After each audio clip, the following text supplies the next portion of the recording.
pigeon stretch. Mm-hmm. But I do it a little bit differently, obviously.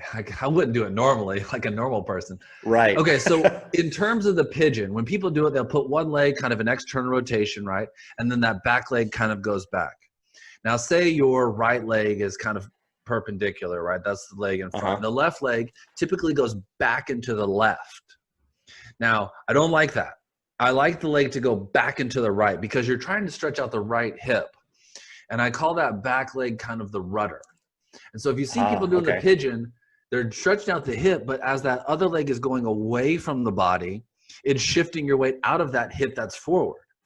So it makes absolutely no sense. So whatever that hip is forward, say your right hip is down, that back leg needs to go back into the right as much as possible so you can shift weight back into that hip. So it's a pigeon, but you're going the correct way, I think. Does that make sense? All right, here's Robert. He's going to demonstrate the pigeon stretch. To get into this one, you're going to take that front leg and turn your hip into external rotation. And then the back leg, you're trying to get it straight back behind you so that your legs are perpendicular with one another. Some of the common mistakes, if you can't get that back leg straight, people will jut that leg out. That's wrong.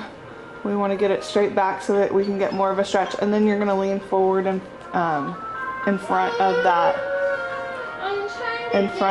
front leg there, and then lift up to get a little bit more of a stretch, really feeling it in the hip capsule. On the daily commute to work, please subscribe to the Fredrickson Health Solutions show, and we'll be interviewing healthcare experts in the fields of functional nutrition, rehab, performance, pain, managing strategies, and more. So this is something you don't want to miss. 45 to 60 minutes and something to learn each and every week. Thank you for joining us. We look forward to having you next time.